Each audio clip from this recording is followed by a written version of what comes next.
Überall dort, wo Menschen die Gebärdensprache erlernen wollen, werden taube Dozenten gebraucht.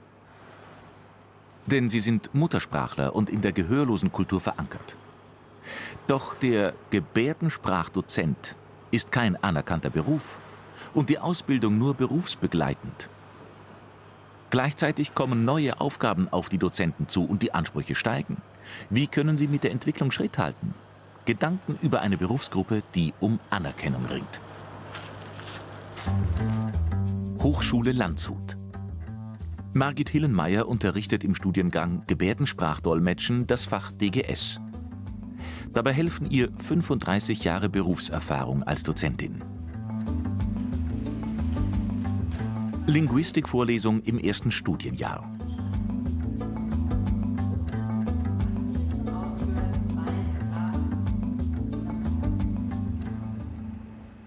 Die visuellen Sprachen haben einen ganz großen Vorteil, und zwar können sie sich der Simultanität bedienen. Es ist möglich, gleichzeitig beispielsweise 2 verschiedene Gebärden zu produzieren oder eine Gebärdenäußerung mit einer Mimik zu kombinieren und so eine größere Bedeutung auszudrücken. Es gibt auch verschiedene Möglichkeiten, Gebärden zu inkorporieren, zum Beispiel Zahleninkorporation. Ich kann mit einer Gebärde ausdrücken, dass etwas vor 3 Wochen passiert ist, beispielsweise. Und in der Lautsprache müsste ich sagen, vor 3 Wochen, also 3 Wörter in der Gebärdensprache, eine einzelne Gebärde, die dieses vor 3 Wochen ausdrückt. Dieser interessante Vergleich ist für Sie besonders wichtig. Ich bitte Sie, das im Hinterkopf zu behalten.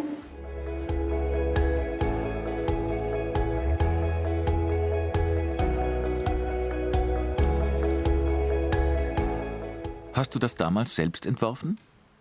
Ja. 1989? Ja, genau. Und du hast das alles selbst gemacht? Ja, davor war ja alles in LBG konzipiert. Und kurz vor 1990 kam mir die Überlegung, das zu ändern. Ich unterrichtete damals auch medizinisch-technische Laborassistentinnen, die immer wieder nach Gebärden aus dem medizinischen Bereich fragten. So kam die Idee, diese Lehrbücher zu erstellen. Und du hast das alles selbst gezeichnet? Ja, richtig. Die Gesichter und so weiter.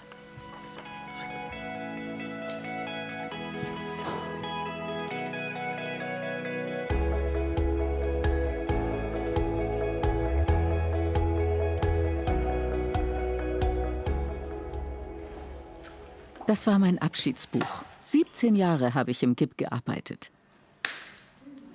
Du? Ja, ich. Wenn du die Arbeit von Gebärdensprachdozenten von damals und heute vergleichst, was hat sich verändert? Man muss sich vorstellen, dass vor 40 Jahren Hörende die Gebärdensprache vermittelten. Und es war nicht wirklich Gebärdensprache, sondern eher LBG. Später kamen noch Ertaubte dazu. Ich merkte, das passt irgendwie nicht. Wir waren es, die damals auf Kommunikationsbarrieren in der Gesellschaft stießen. Auch in meiner persönlichen Erfahrung als Labormitarbeiterin erlebte ich das. Ich fand, dass sich was ändern musste, dass man die Vermittlung von Gebärdensprache professionalisieren musste. Damals wurden eigentlich nur Anfängerkurse auf einem sehr einfachen Niveau und eher autodidaktisch durchgeführt. Da gab es kein klares Konzept und keinen richtigen Umgang mit den Teilnehmern. Deshalb war eine Ausbildung auch so wichtig.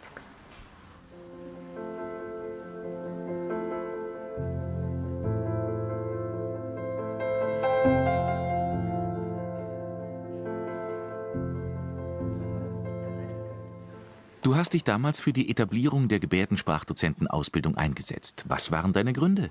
Ich hatte das Gefühl, die Gebärdensprache ist ein Teil von mir. Sie gehört zu mir und ist meine Muttersprache.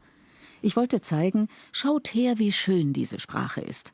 Mir war klar, dass die Zahl gehörloser Menschen zurückgeht, aber mir war die Verbreitung der DGS wichtig, weil sie auch nützlich für andere ist, zum Beispiel bei der räumlichen Wahrnehmung oder bei Menschen mit Migrationshintergrund oder bei älteren Menschen, die schlechter hören.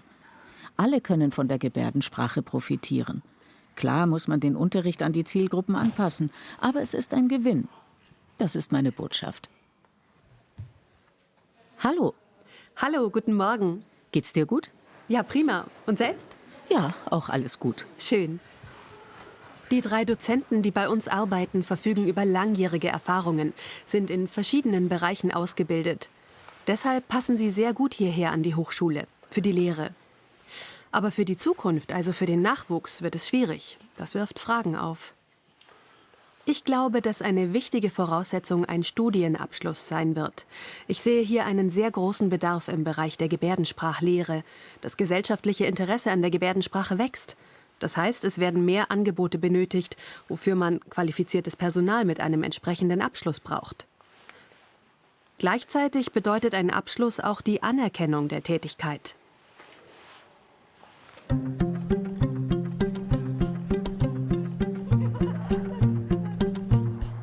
Nächste Station. Die Firma Gebärden verstehen in Heidelberg. Sie wurde 2003 von der Dozentin Jana Schwager gegründet.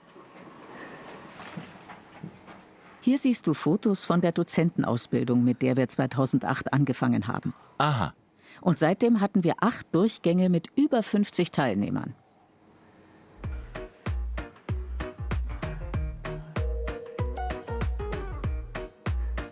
Und alle haben ein Zertifikat bekommen?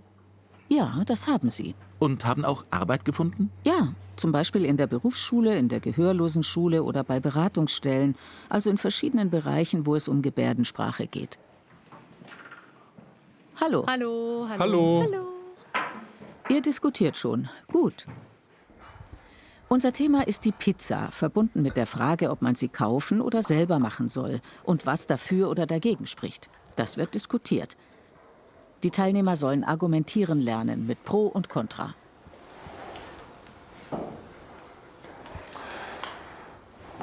Dafür spricht, dass das Kaufen Zeit spart. Ja, gut. 1, 2 Punkte haben wir. Dazu ergänze ich noch, dass sie nicht frisch ist. Ich würde die Gruppen auf jeweils 2 Personen begrenzen, weil dann jeder mehr erzählen muss und es mehr Interaktion gibt. Stimmt. Bei 2 Leuten findet mehr Interaktion statt. Sind es 4, hält man sich eher zurück.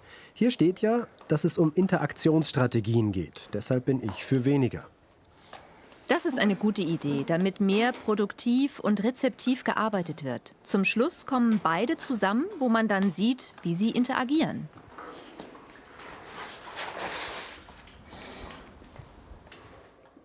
Die Ausbildung findet bei uns am Institut berufsbegleitend statt und das für 2 Jahre, weil eine Förderung auf maximal 2 Jahre beschränkt ist. Eine Vollzeitausbildung wäre natürlich ideal. Die berufsbegleitende Maßnahme reicht nicht aus, um voll ausgebildet zu sein. Es braucht dann noch mehr Übung. Aktuell gibt es noch zu wenig Gebärdensprachdozenten. Und es ist auch die Frage, wie es um das Berufsbild von ihnen steht. Ich weiß noch, wie 2004 das Berufsbild von Gebärdensprachdozenten verfasst wurde. Seitdem ist der Inhalt gleich geblieben. Es wurde nichts verändert. Das Berufsbild konzentriert sich auf die Erwachsenenbildung. Aber wir haben heute ein viel größeres Spektrum, angefangen von den Hausgebärdenkursen für Kleinstkinder und deren Eltern, über die Schule mit Kindern und Jugendlichen bis hin zur Dolmetscherausbildung. Man kann überall arbeiten. Der Beruf ist nicht langweilig. Doch das ist in keinem anerkannten Berufsbild festgehalten. Beispielsweise habe ich persönlich keinen Hochschulabschluss, sondern nur eine staatliche Prüfung. Damit werde ich anders bezahlt. Da zeigen sich die Hindernisse. Das sollte sich ändern. Hier ist gerade Pause. Vor 2 Jahren haben 7 Teilnehmer ihre Dozentenausbildung bei Gebärdenverstehen angefangen. Und jetzt, Ende November, werden sie ihren Abschluss machen. Ich möchte wissen, warum sie sich für die Ausbildung entschieden haben und ob sie später in dem Beruf auch wirklich arbeiten wollen. Mir geht es um die Erfahrung und das Wissen, beispielsweise in der Linguistik oder in Deaf Studies, Didaktik und Methodik. Das kann ich hier lernen und dann in meiner Praxis anwenden. Die Qualität wird damit besser und offiziell bestätigt. Ich bin seit 15 Jahren Hausfrau. Ich habe zwar einen Beruf, bin gelernte technische Zeichnerin, aber das ist schon lange her und ich will da nicht mehr arbeiten, sondern lieber im Bereich Gebärdensprache. Ich will das parallel machen. Ich habe einen Beruf, ich bin Textilmustergestalterin. Gleichzeitig kann ich daneben meine Abendkurse geben. Wenn ich immer mehr Aufträge bekomme, würde ich meinen Beruf aufgeben und dann nur noch als Dozentin arbeiten. In Berlin treffe ich Professor Christian Rathmann, der an der Humboldt-Universität die Abteilung Deaf Studies und Gebärdensprachdolmetschen leitet. Reicht die Ausbildung der Gebärdensprachdozenten in ihrer jetzigen Form aus, um in den verschiedenen Bereichen zu unterrichten? Dozenten arbeiten längst nicht mehr einfach nur nach Bauchgefühl. Da hat sich schon einiges im Hinblick auf Professionalität getan. Auch findet eine Einschätzung darüber, ob jemand gut oder nicht gut gebärden kann, anders statt. Keiner wird heutzutage mehr sagen, prima, die Person kann jetzt gebärden. Das genügt nicht mehr, das ist vollkommen klar. Heutzutage haben wir zwar formale Ausbildungen, in denen die richtige Vermittlung der Gebärdensprache gelehrt wird. Die gibt es. Aber sie haben noch eher Projektcharakter. Daraus sind einige Ausbildungen hervorgegangen, zum Beispiel ganz aktuell die Universität Köln.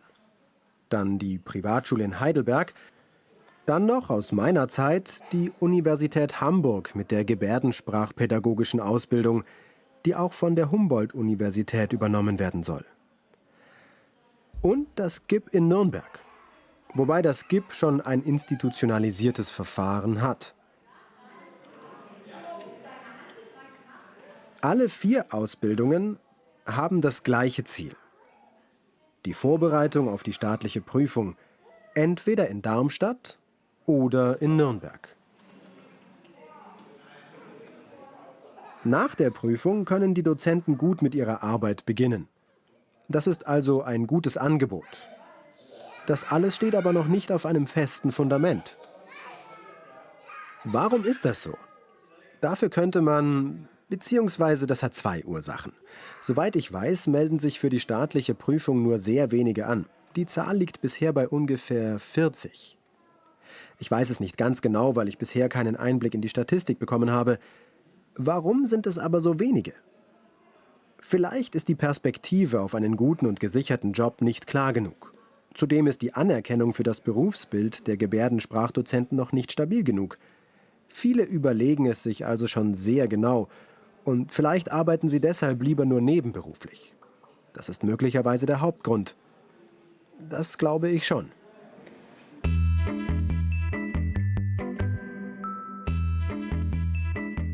Der 1,5-jährige Lian erhält Frühförderung in Gebärdensprache. Dafür kommt die gehörlose Dozentin Eva Bolte einmal in der Woche ins Haus der Familie.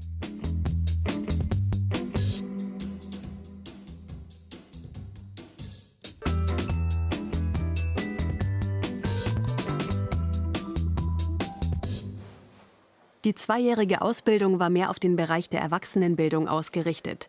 Zum Thema Kinder gab es nur sehr wenig. Einmal einen Input zum Spracherwerb. Das war's dann aber auch schon.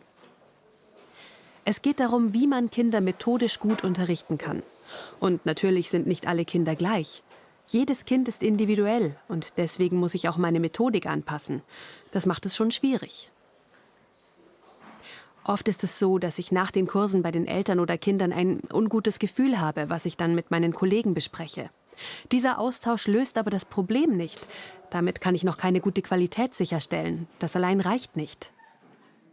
12 Gebärdensprachdozentinnen haben sich für eine pädagogische Weiterbildung angemeldet, die erstmals vom Gehörloseninstitut Bayern, GIP, in Nürnberg angeboten wird.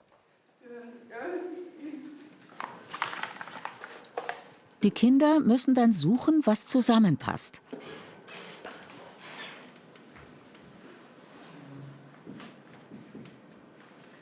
Ja, vorstellbar ist auch, dass Kinder zu jedem Bild frei erzählen. Dieses Bild zeigt ein lachendes Kind. Und warum lacht es?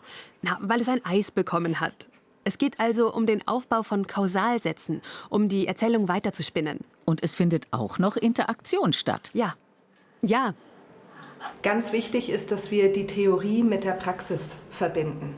Das heißt, klar, pädagogische Elemente sind dabei, natürlich aber auch rechtliche Grundlagen. Also wo beantrage ich einen Kurs, an wen kann ich die Eltern verweisen, um beraten zu werden. Denn die gehörlosen Dozenten kommen in die hörende Welt der Eltern, die einfach eine andere Kultur und eine andere Identität hat. Das Verständnis zum Kind herzustellen und trotzdem aber auch das Verständnis für die eigene Situation der Eltern zu haben, das ist schwierig und kann Konflikte herbeirufen und um vor allem den Dozenten dann Sicherheit zu geben in ihrer Arbeit. Das ist Cem Borak. Du bist Fachreferent. Richtig. Und das schon seit 4 Jahren hier in GIP. Du bist hauptsächlich zuständig für die Organisation der Gebärdensprachdozentenausbildung. Ja. Kürzlich hast du auch das Konzept für diese berufsbegleitende Maßnahme mitentwickelt. Wenn die Qualifizierung zu Ende ist, welchen offiziellen Abschluss haben die Teilnehmer dann? Und in welchen Einsatzbereichen können sie arbeiten? Wenn die Teilnehmer den Abschluss gemacht haben, sind sie geprüfte Gebärdensprachdozenten für Hausgebärdenkurse. Sie können dann je nach Bedarf und wenn sie vom Jugendamt beauftragt werden, Hausbesuche machen und Kurse durchführen. Es ist auch möglich, dass sie in Kindergartengruppen Gebärdensprache unterrichten oder als Inklusionsbegleiter tätig werden. Darüber hinaus gibt es noch viele andere Bereiche.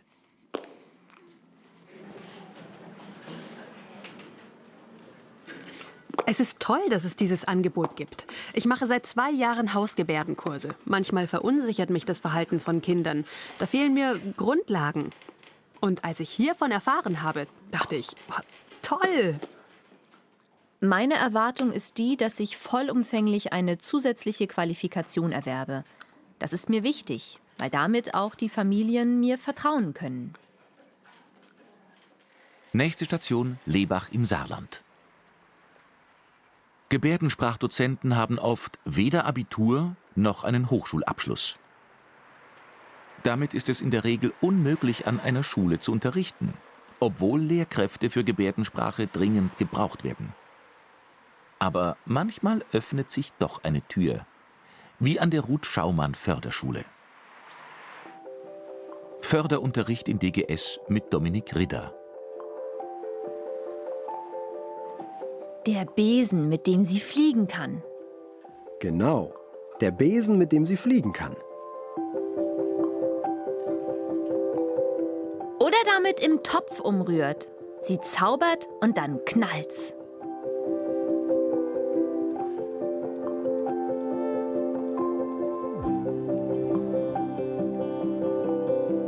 Das Haus steht schon ganz schief, hat Risse in der Wand und neben dem Haus steht der Topf, in dem sie kocht. Das ist ganz wichtig. Beziehungen, Bindungen, soziale Kontakte, dazu brauche ich Kommunikation und ein gemeinsames Kommunikationsmittel. Und zum damaligen Zeitpunkt gab es dieses gemeinsame Kommunikationsmittel in dieser Art und Weise nicht. Wir hatten, wie gesagt, 2 Gruppen, lautsprachlich kommunizierende Kinder und Kinder, die mit Gebärdensprache kommunizieren. Und diese Gebärdensprache war, ich nenne es jetzt mal, ein Wildwuchs. Ne? Je nachdem, woher die Kinder auch kamen oder auch meine Kolleginnen auch kommen, aus welchem Bundesland, unterscheiden sich die Gebärden dann auch sehr stark. Und da war es uns einfach wichtig, das ging auch vom Kollegium aus, da eine gemeinsame Basis zu schaffen. Du hast die Materialien selber entwickelt? Ja. Warum? Es gibt doch schon was. Ich habe zum Teil Fotos von den Kindern einbezogen, also von mir und von ihnen. Ich wollte die Materialien an die jeweilige Situation anpassen und an die Lernziele der Schüler und erreichen, dass mein Stil einheitlich bleibt.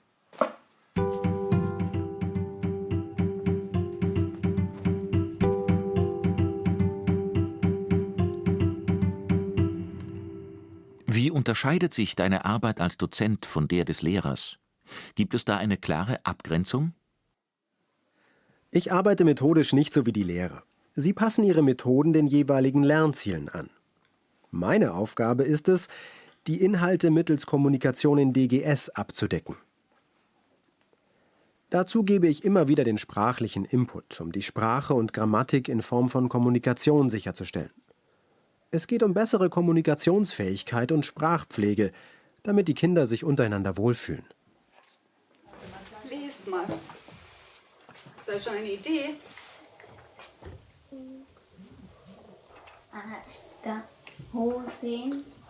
Ja, super. Komm mal, such mal 2, die zusammengehören.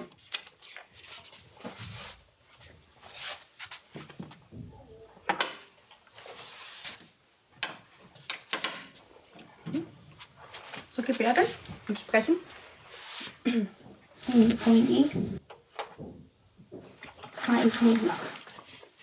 Okay. So, Dominik, kriegst du gut. Zu diesen Wörtern gibt es die verschiedenen Begleiter, also der, die, das. Auf der linken Seite geht es um die Einzahl. Auf der Seite sind es viele Sachen. Und hier ist es immer der gleiche Begleiter, also die. Ich mache halt viel LBG, aber bin ja keine Muttersprachlerin. Ich kann ja also einfach nicht in DGS einem Kind das so gut erklären wie der Herr Ritter.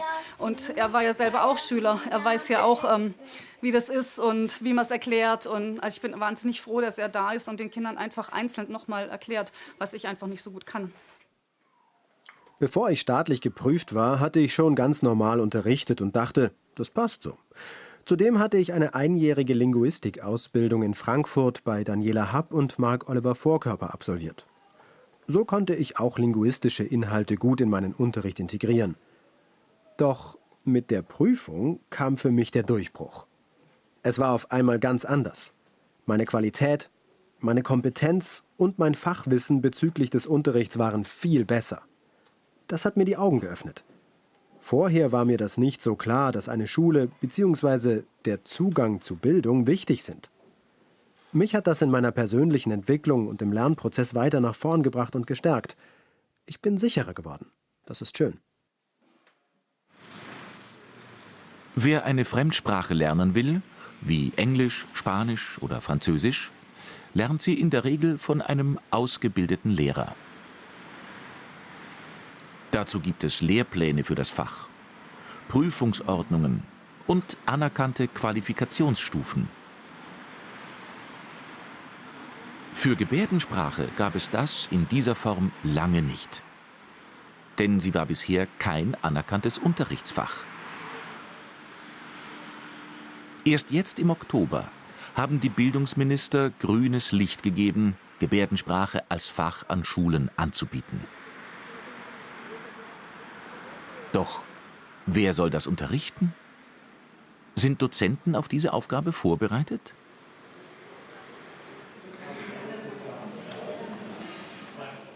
Wenn man danach fragen würde, wer unterrichten soll, wäre aus Sicht der Politiker wahrscheinlich die einfache und schnelle Antwort: diejenigen, die ein erstes und zweites Staatsexamen haben. Das heißt, man müsste ein Lehramtsstudium absolvieren. Mit dieser Antwort ist meiner Meinung nach das Thema aber nicht einfach erledigt. Wenn man möchte, dass diese Lehrer sehr gute Kenntnisse in Gebärdensprache und in der Gehörlosenkultur haben, die in den Schulen zum Einsatz kommen sollen, dann muss man sich hier auch mehr öffnen. Es kann also durchaus möglich sein, dass die staatliche Prüfung in Darmstadt als gleichwertig anerkannt wird. Das wäre natürlich eine unglaubliche Aufwertung des Berufsbildes der Gebärdensprachdozenten. Inzwischen wollen auch immer mehr hörende Lehrer Gebärdensprache lernen, um mit ihren gehörlosen Schülern kommunizieren zu können. Doch die Möglichkeiten sind rar. Seit kurzem bietet nun die Bayerische Lehrerfortbildungsakademie in Dillingen erstmals einen DGS-Kurs für Pädagogen an. Und wer unterrichtet dort? Natürlich ein tauber Gebärdensprachdozent bzw. Dozentin, nämlich Anke Klingemann, die ihr als Moderatorin von Seenstadt Hören kennt. Aber sie arbeitet daneben auch als Gebärdensprachdozentin und hat den Kurs mitentwickelt.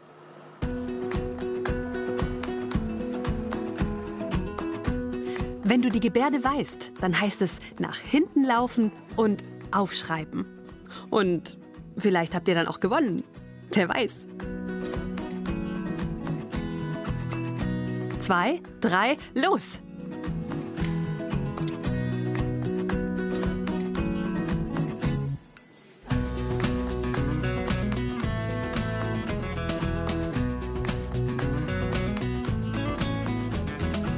Die Nachfrage der Lehrkräfte war besonders groß. Ich war überrascht. Wir hatten im April das erste Angebot ausgeschrieben und es waren auf einen Schlag 80 Anmeldungen. Ich arbeite in Kempten an einem Förderzentrum zur geistigen Entwicklung und wir gebärden. Wir haben sehr viele Schüler, die Nichtsprachler sind.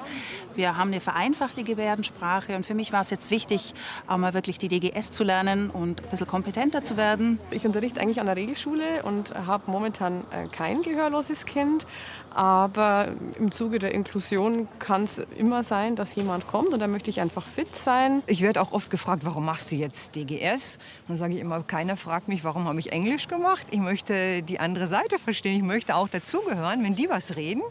das kann ich bisher nicht. Und deshalb finde ich das ganz spannend.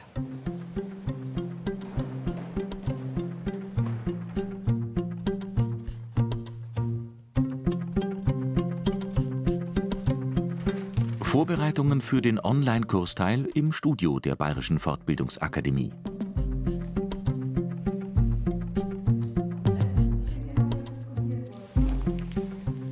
Vergiss nicht, mir die Versichertenkarte zurückzugeben.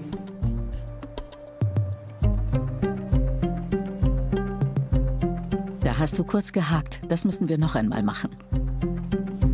Anfangs überlegten wir, das Kurskonzept so zu gestalten, dass wir eine Gebärdengrundlage schaffen, die eine Alltagskommunikation mit Schülern ermöglicht. Doch schon bald merkten wir, dass der Bedarf viel größer ist. Deshalb haben wir das Konzept erweitert für die höheren Stufen, mit dem Ziel, das Sprachniveau A2 zu erreichen. Das wird nicht nur mit Präsenzunterricht abgedeckt, sondern auch mit einem Kursbuch oder dem Online-Unterricht. Es sind also verschiedene Formen, die aufeinander abgestimmt sind, sodass die Teilnehmer auch eigenständig zu Hause lernen können.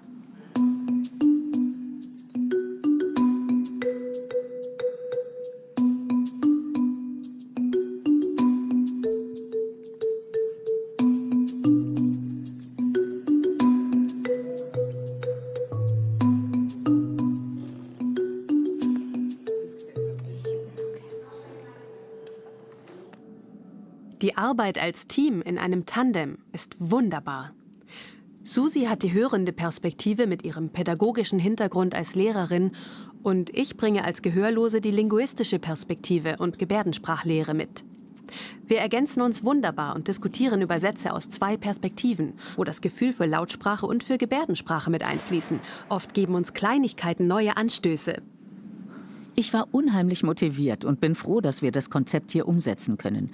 Schließlich habe ich selber vor 25 Jahren angefangen, Gebärdensprache zu lernen und ich bin Lehrerin an einer Gehörlosenschule. Ich beobachte immer wieder, wie schwer sich viele Lehrkräfte mit dem Erlernen der Gebärdensprache tun. Deshalb ist es toll zu sehen, dass es wie hier klappen kann. Für die Zukunft hoffe ich, dass sich die Situation endlich verbessert. Manchmal hat man das Gefühl, dass die Zeit stehen geblieben ist und sich nichts geändert hat. Aber so ist es nicht. Es gibt das Sprichwort, steter Tropfen höhlt den Stein. So scheint es auch mit der Verbreitung der Gebärdensprache in der Gesellschaft zu sein. Allmählich kommt etwas in Gang, langsam zwar und oft erst nach mühevollem Kampf, aber doch Schritt für Schritt tut sich etwas.